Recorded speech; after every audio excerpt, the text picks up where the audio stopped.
Queda aprobada la Ley Foral de Presupuestos Generales de Navarra para el año Ya lo ven, 2000. no ha habido sorpresas. Luz verde a los presupuestos de Navarra con los 22 votos a favor del PSN, Geroa Bai y Podemos, los 20 en contra de Navarra Suma y en la abstención de EH Bildu, Izquierda-Esquerra. De esta forma se salva el primer escollo de la legislatura. Son los quintos presupuestos en 5 años.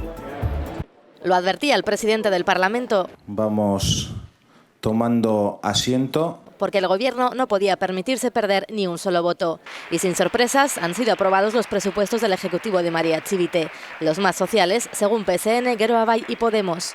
Unas cuentas sociales que crecen en 250 millones de euros más con respecto al presupuesto del 2019. Significan estabilidad y marcan el camino para el resto de la legislatura. El presupuesto más expansivo desde que hay gobiernos de cambio en Navarra. Pero decepcionantes para el cuarto socio de Gobierno, Izquierda-Esquerra, se ha abstenido. No hay avances sociales de calado, no tienen ese empuje social. La abstención de Bildu ha sido la clave para su aprobación, pero la coalición Abertzale advierte. No piensen que esto supone que de ahora en adelante cualquier proyecto, cualquier programa que traigan a esta Cámara van a contar per se con nuestra aprobación. El voto negativo llegaba de los 20 parlamentarios de Navarra Suma. Son el fruto de una rendición a las exigencias de sus socios. Son tan continuistas que no son sus presupuestos, son los de la señora Barcos y el señor Araiz. Una votación larga y previsible en la que el presidente del Parlamento ha sido protagonista involuntario. Falta alguno que no está votando. Ya nos enteraremos quién es.